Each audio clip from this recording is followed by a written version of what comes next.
하나님께서 오늘 이 시간에 우리에게 주시는 말씀은 로마서 10장 9절에서 15절 말씀입니다. 내가 만일 내 입으로 예수를 주로 시인하며 하나님께서 그를 죽은 자 가운데서 살리신 것을 너의 마음에 믿으면 구원을 얻으리니 사람이 마음으로 믿어 의에 이르고 입으로 시인하여 구원에 이르느니라. 성경에 이르되 누구든지 저를 믿는 자는 부끄러움을 당하지 아니하리라 하니 유대인이나 헬라인이나 차별이 없음이라. 한 주께서 모든 사람의 주가 되사 저를 부르는 모든 사람에게 부요하시도다. 13절 누구든지 주의 이름을 부르는 자는 구원을 얻으리라. 그런즉 저희가 믿지 아니하는 이를 어찌 부르리요 듣지도 못한 이를 어찌 믿으리요 전파하는 자가 없이 어찌 들으리요. 15절 보내심을 받지 아니하였으면 어찌 전파하리요 기록된 바 아름답도다. 좋은 소식을 전하는 자들의 발이여 함과 같으니라. 복음을 전해야 하는 이유. 하나님 고맙고 감사합니다. 참 사랑이 무엇인지 우리에게 찬양을 통해서 교훈을 주셨습니다. 말씀을 듣겠사오니 우리의 마음이 열렸사오니 주신 은혜 잘 받을 수 있도록, 받을 그릇이 준비될 수 있도록, 옥토가 되도록 우리의 마음밭을 하나님 갈아주시고 또 주시는 말씀을 하나님의 말씀으로 잘 듣고 은혜 받는 시간이 되게 하여 주옵소서. 예수님 이름으로 기도드리옵나이다.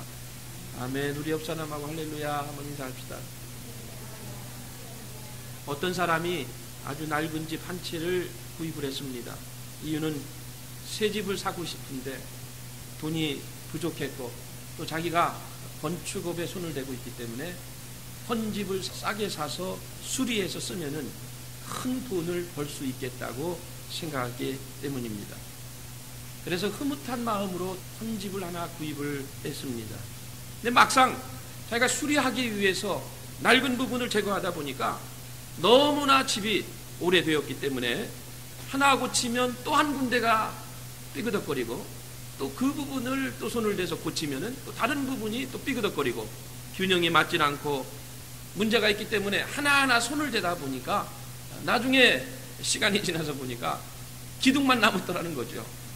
근데 그 남아있는 기둥조차도 나중에 보니까 몰골이 앙상해서 그 기둥도 시간이 오래돼서 제대로 쓸 수 없는 그러한 기둥이었다는 겁니다. 그래서 결국은 그 남은 기둥까지도 하나도 남김없이 헐어야 했다고 합니다. 자기 머리를 굴려서 수리해서 좋은 이익을 보려고 했는데 더 많은 손해를 보게 되었다고 하는 얘기입니다. 결국 집을 처음부터 새로 지어야 했다는 겁니다. 실수를 안 하려고, 절대 손해를 보지 않으려고 시작을 한 일인데 또 실수했다고, 더 많은 손해를 보았다고 후회하는 이런 일을 경험했습니다. 여러분, 우리가 신앙생활을 하면서 다시 한번 깊이 생각해 봐야 될 것은 정말 그동안의 나의 노력이나 나의 수고나 나의 열심들이 과연 하나님 앞에 올바랐는가 하는 것입니다. 여러분들이 이런 부분들을 깊이 생각하지 않고 신앙생활을 한다면은 제가 조금 전에 말씀을 드린 것처럼 결국은 헌집 사서 수리하다가 보니까 결국은 모두 다 헐어버려야 하는 이러한 아픔을 겪어야 할지 모르기 때문입니다. 생각을 해야 돼요. 내가 지금 어느 부분이 무너졌는지, 어느 부분이 보수가 필요한지 여러분들이 점검을 해야 된다는 것입니다. 한번 따라 합시다. 바로 알고 믿읍시다. 바로 알고 전합시다. 바로 알고 삽시다. 여러분, 제가 오늘의 말씀의 요약을 이렇게 주보 사이에 줬습니다. 거기 뭐라고 그랬냐면, 믿는다고 해도 알고 믿어야 합니다. 바로 믿는 것, 바로 아는 것, 바로 사는 것이 중요하다. 왜냐하면요, 우리가 사람들을 만나서 이제 복음을 전하고 신앙에 대한 이야기를 하다 보면은 정말 때로는요, 말도 안 되는 소리를 하는 사람들이 종종 있습니다. 모두가 그래요. 오래 믿은 사람은 오래 믿은 사람대로, 또 처음 믿는다고 하면 처음 믿는 사람대로 다 자기 나름대로의 생각이 있다는 겁니다. 그것이 베이직에 깔려 있어요. 자기의 생각, 자기의 주장, 또는 자기의 견해, 이걸 우리가 개똥철학, 자기 철학이라고 그래요. 대화가 깊어지다 보면은 처음에는 믿음이 좋은 것 같은데, 성경을 좀 아는 것 같은데, 만나서 신앙적인 도움을 받고 싶어서 교제를 하고 대화가 깊어지다 보면 어떤 결론에 이르게 되면 참 사람이 엉뚱하다는 이런 결론에 이를 때가 있다는 겁니다. 우리가 믿음 생활하면서 참 엉뚱하게 신앙생활하는 사람이 참 많다는 겁니다. 전봇대 이야기 아십니까? 저 시골에 생전 학교 문턱을 밟아보지 못한 또 친구가 살고 있었습니다. 교육을 못 받은 거예요. 글자를 모르는 거예요. 글자를. 자존심이 있어가지고 글씨 모른다고 절대 안 합니다. 근데 어느 날 어떤 사건으로 인해서 둘이 떨어져 있어야만 되는 그런 시간이 온 겁니다. 한 1년을 떨어져 있다가 한 사람은 서울 가서 살고 한 사람은 저 또 다른 지역에 살다가 1년 만에 다시 만난 겁니다. 시골에서. 무슨 얘기 하겠어요? 만나가지고 그동안 어떻게 지냈냐고 이러니까 나는 그동안에 놀지 않고 열심히 한글을 배웠다고, 글자 배웠다고 서로 자랑하는 거예요. 테스트하고 싶잖아요. 알고 싶잖아요. 이 둘이 이제 등산을 간 거죠. 동네 산을 오르면서 얘기를 주고받습니다. 하면서 궁금한 거예요. 서로가 저 사람이 한글을 얼마만큼 깨우쳤을까 궁금했어요. 가다 보니까 저 전봇대 하나가 보이는데 거기에 빨간 글씨 세자가 써 있는 거예요. 그러니까 한쪽에서 아는 사람이 친구한테, A가 B한테, 야, 너 저기에 저게 써 있는 글씨가 무슨 글자인지 아냐? 그 글자가 빨간 글씨 뭐겠어요? 전봇대에 불조심 있는데 물어보니까 그 친구가 모른다 소리는 안 하고 세 글자거든요. 빨간 글씨거든요. 그 산에 뭐라고 돼 있게 전봇대 위에 붙어 있으니까 자기 생각에 전봇대다. 그래서 전봇대 이렇게 했다는 거죠. 어리둥절한 거예요. 이 친구가 불조심인데 전봇대라고 한 거죠. 당황을 했나 보다. 또 걸어갔습니다. 가다 보니까 거기에 네 글자가 써 있는 거죠. 두 번째 전봇대 산불조심. 궁금한 거예요. 이번에 또 물어본 거죠. 야, 저 글씨가 무슨 글씨니? 그 사람이 또 전봇대. 그냥 간 거예요. 긴장해서 그랬겠지. 세 번째 전봇대 자나깨나 불조심이 써 있는 거죠. 빨간 글씨로. 그러니까 물어보니까 이 친구가 마지막 가서 자존심을 굽히지 않고 저게 무슨 글씨냐 하니까 저거는 마지막 전봇대 그랬다는 거죠. 이 사람이 잘한 거는요, 내용을 아는 게 아니라 글자 숫자 맞춘 거예요. 글자 숫자가 맞았다고 이 사람이 바르게 대답한 게 아니잖아요. 그래서 우리가 신앙생활하면서 신앙생활을 잘한다는 게 뭐예요? 말씀에 근거한 신앙생활하는 것이 참 중요하다는 거예요. 자기의 생각이나 자기의 감정이나 자기의 개똥철학 중심으로 자기의 의지를 중심으로 신앙생활하는 거, 이렇게 20년 30년 믿어봤자 변화된 게 뭐예요? 시간만 갈 뿐이지. 글자 수만 맞는다고 모양새만 예배드리는 모습이 나온다고 그게 진정한 그리스도인이라고 말할 수 있느냐는 겁니다. 성경은 하나님이 우리 인간을 사랑하시는 그 사랑의 내용으로 가득 차 있습니다. 성경은 사랑으로 가득 차 있어요.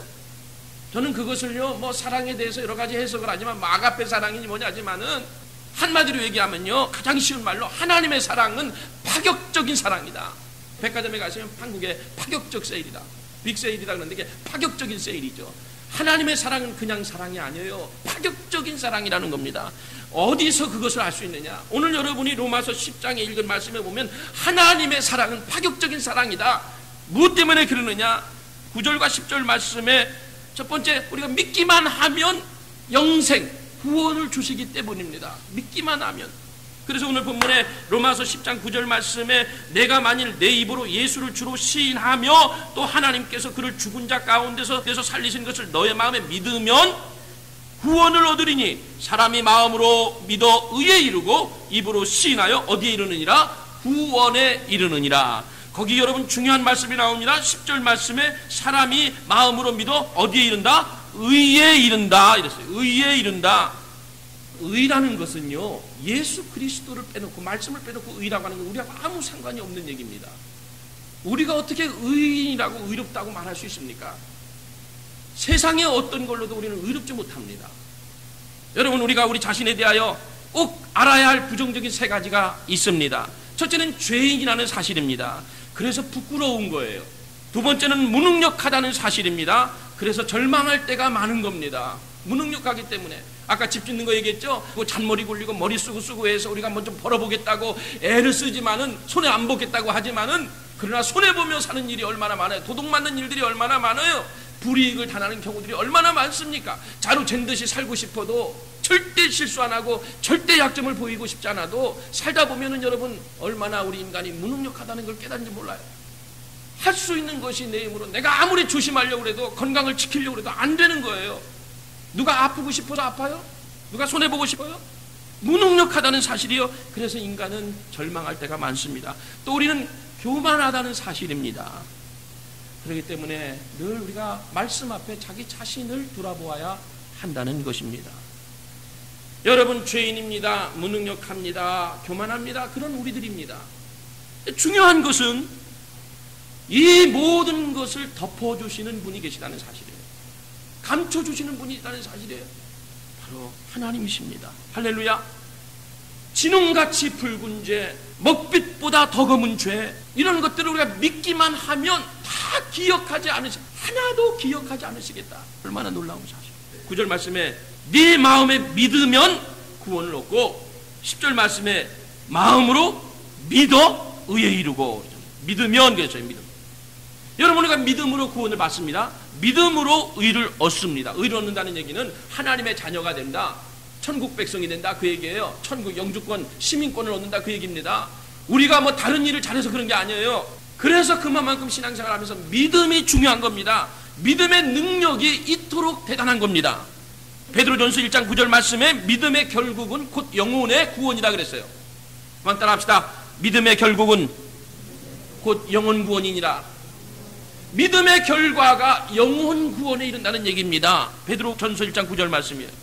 여러분, 우리가 영혼을 구원하는 일은, 영혼이 구원을 받는 일은 착하다고 되는 게 아니에요. 선행을 한다고 되는 게 아니에요. 양심적으로 도덕적으로 산다고 되는 게 아닙니다. 자선사업을 많이 한다고 구원받는 게 아닙니다. 이건 다 열매들이에요.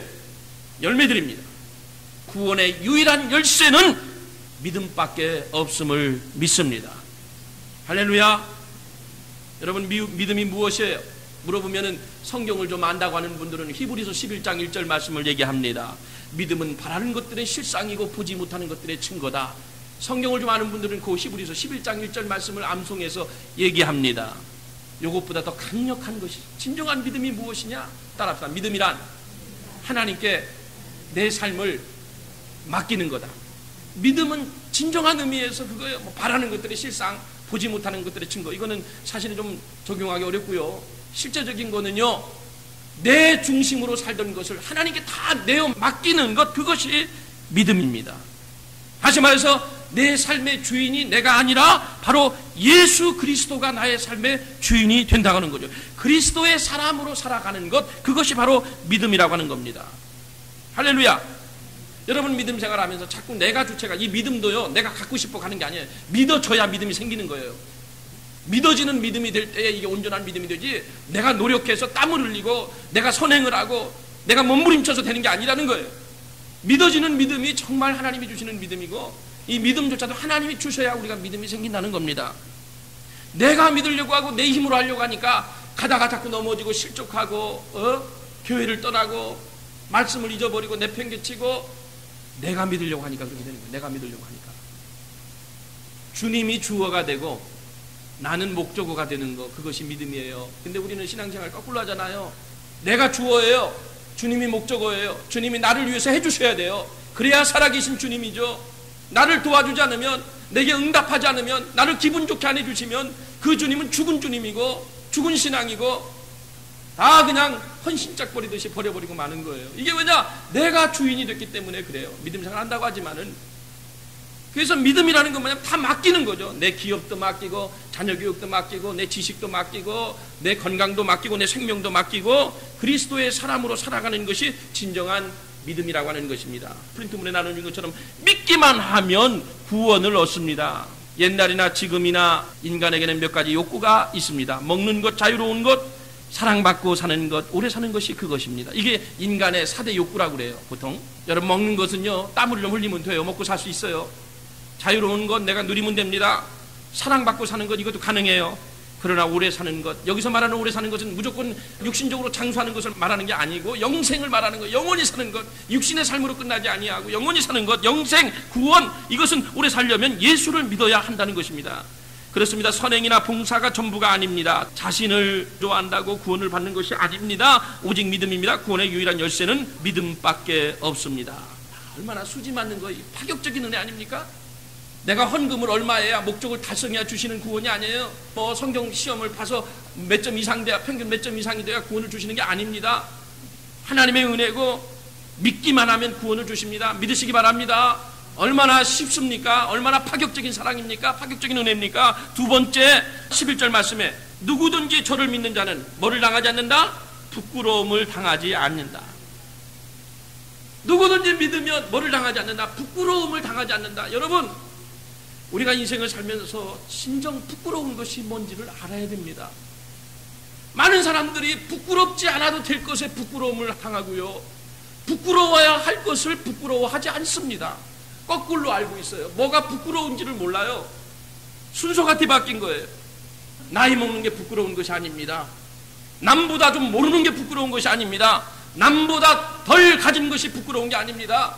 여기 자기가 못생겼다고 하는 사람 아무도 없습니다. 다 잘생겼죠. 그러나 남보다 좀 내가 비교해서 좀 못생겼다고 덜 예쁜 것이, 그것이 부끄러운 것이 아닙니다. 진정으로 부끄러운 것은 죄 문제입니다. 죄요, 죄.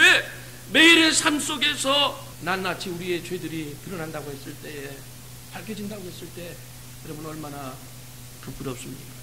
부끄러운 죄들이 얼마나 많은지 몰라요. 저희 지금 카페트거든요.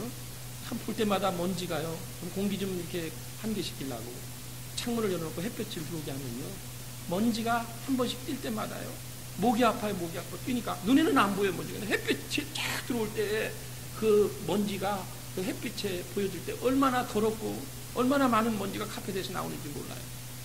돈만 있으면 교체하고 싶어요. 하나님 앞에서 여러분 부끄러운 게 뭐예요? 옷 좀 덜 입은 거, 좀 아름답지 못한 거, 덜 가진 거, 이게 부끄러운 거예요? 하나님 앞에서 우리의 죄가요, 옆 사람은 몰라도 가족들 몰라도 하나님이 만약에 우리의 죄를 현미경으로 갖다 놓고 우리 자신을 이렇게 살펴본다고 하십시오. 얼마나 추악하고 더러운 죄들이 많이 보일 건가. 하루라도 우리가 죄 안 짓고 지낼 때가 없어요. 목사도 죄 짓고요, 여러분들도 죄 좀 크고 작을 뿐이고 좀 많고 덜할 뿐이지, 이 죄가 밝혀지면요 얼마나 부끄러운지 몰라요. 그런데 주님께서 우리의 이런 죄들을요 하나도 기억지 않으시겠다, 덮어주시겠다는 거예요. 히브리서 8장 12절 말씀에 내가 저희 불의를 긍휼히 여기고 저희 죄를 다시 기억하지 아니하리라 하셨느니라 그랬어요. 요한일서 1장 9절 말씀에도 만일 우리가 우리 죄를 자백하면 저는 미쁘시고 의로우사 우리 죄를 사하시며 모든 불의에서 우리를 깨끗게 하실 것이요. 예레미야 33장 8절 말씀에 내가 그들을 내게 범한 모든 죄악에서 정하게 하며 내게 범하여 행한 모든 죄악을 사할 것이라. 요한일서 2장 12절 말씀, 자녀들아 내가 너희에게 쓰는 것은 너희 죄가 그의 이름으로 말미암아 사함을 얻을 것이다. 요한일서 1장 7절 저가 빛 가운데 계신 것 같이 우리도 빛 가운데 행하면 우리가 서로 사귐이 있고 그 아들 예수의 피가 우리를 모든 죄에서 깨끗하게 하여 주실 것이라. 고린도후서 5장 17절 말씀 저는 너무나 좋아하는데 그런 종 누구든지 그리스도 안에 있으면 새로운 피조물이라. 이전 것은 지나갔으니 보라 새 것이 되었다. 할렐루야. 여러분 새 것을 얼마나 좋아합니까? 누구든지 이전 것은 지나갔으니 그리스도 안에 있으면 보라 새 것이 되었다고 하나님 말씀으로 선포하십니다. 정말입니다. 정말이에요. 하나님이 선포하시는 거예요. 네가 어떤 죄를 졌든지 내 앞에 고백하면 사해준다고 말씀합니다. 이것이 바로 하나님의 은혜입니다. 우리의 부끄러움을 덮어주신다는 거예요. 얼마나 감사해요. 파격적인 은혜잖아요. 파격적인 사랑이잖아요. 저지른 죄가 많은데 용서해 주시겠다는 거예요. 덮어주시겠다는 거예요. 부끄러움을 당치 않게 하시겠다는 겁니다. 세 번째, 여러분 12절 말씀인데 우리가 믿기만 하면 우리를 부욕해 하시는 하나님이십니다. 12절 말씀에 유대인이나 헬라인이나 차별이 없음이라 한 주께서 모든 사람의 주가 되사 저를 부르는 모든 사람에게 부요하시도다. 이 부요는요 꼭 물질적인 그런 부요만이 아니에요. 영적으로 풍성한 삶을 사는 거예요. 우리 아버지는 양으로 생명을 얻게 하고 더 풍성히 주시는 하나님이심을 기억하시기를 바랍니다. 우리 아버지는 부자예요. 부유하십니다. 근데 하나님의 자녀들이 맨날 쪼그라들고 짜증내고 불만투성이로 살면 아버지와의 관계가 집을 나가 있는 상태든지 아버지를 자기 아버지로 모시지 않으니까 불만이 있는 거예요. 우리가 다 받지는 이 땅에 살면서 하나님이 주시는 그 100% 다 받을 수는 없지만은 그냥 믿음 안에서 우리 아버지 부자라 이거 느끼고만 살아도요 사람마다 받는 양이 다르지만 내가 깨닫고 알고 사는 거 중요해요. 비록 힘들게 살지만은 우리 아버지는 부자다. 양으로 생명을 주시고 얻게 하고 풍성하게 베푸시는 하나님 아버지시다. 여러분 이거 얼마나 우리 하나님은 부요하게 하시는 하나님이시다. 그래서 13절 말씀입니다. 누구든지 주의 이름을 부르는 자는 구원을 얻으리라. 그런즉 저희가 믿지 아니하는 이를 어찌 부르리요? 듣지도 못한 이를 어찌 믿으리요? 전파하는 자가 없이 어찌 들으리요? 그랬어요. 여러분이 오늘 예수님 앞에 나오고 복음이 여러분에게 심겨진 것도 과거에 어느 때인가 누군가가 여러분에게 복음을 전해준 사람이 있기 때문에 여러분 예수 믿게 된 거 아닙니까? 뱃속에서부터 믿고 나왔나요? 누군가, 저희 가정은요, 제가 말씀드렸잖아요. 6남매 놓고 어릴 때 아버지가 일찍 돌아가셨는데 우리 어머니가 자살하려고 하다가 옆집 친구가 붕괴한다고, 대전의 대동장로교회라고 하는데 아주 독실한 집사님이셨어요. 어머니 친구예요. 어머니가 아버지가 갑자기 돌아가셔가지고 충격을 받으셨는데 6남매를 어떻게 키워요? 근데 친구가 붕괴하니까 한번 와보라고. 옛날에 붕괴하면 3일 하잖아요. 지금도 그렇지만은 첫째 날, 둘째 날 초청을 했어요. 어머니가 못 간다고 세 번째 날까지 와서 붙잡고서 교회 한 번만 다 가자고, 한 번만 가자고 하도 그냥 사정을 해가지고 우리 어머니가 충격 중에 그래도 친구가 부탁하니까 그래서 따라갔던 것이 마지막 날 세 번째 날 하나님의 은혜를 교회에서 받은 거죠. 어머니에게 복음이 심어진 거예요. 그러면서 어머니가 교회를 나가면서 자녀들이 주일학교에 출석하고요. 그런 그분이 있기 때문에 한 가정에 아들들이 다 목사가 됐잖아요. 복음이 누군가가 심어준 사람이 있기 때문에 오늘 우리가 이 시간까지 온 것이죠. 그러니까 전하는 자가 없으면, 오늘 말씀이 그러잖아요. 14절 말씀에 저희가 믿지 아니하는 자를 어찌 부르리요? 듣지도 못한 이를 어찌 믿으리요? 전파하는 자가 없이 어찌 들을 수 있겠느냐? 여기 예수 믿으면 구원을 얻고 영생을 얻고 부끄러움을 당하지 아니하고 부요함을 경험하게 되는 거 우리나 알지. 아직까지 이러한 놀라운 파격적인 하나님의 사랑과 은혜를 모르고 생활하는 사람이 얼마나 많습니까? 누군가가 전해야 된다는 거예요. 전하는 자가 없어 어떻게 들을 수 있겠느냐는 거죠. 주일학교 때 불렀던 찬송이나 한번 같이 부르시죠. 누구든지 예수 믿으면 기쁨을 얻으리로다. 누구든지 예수 믿으면 기쁨을 얻으리로다.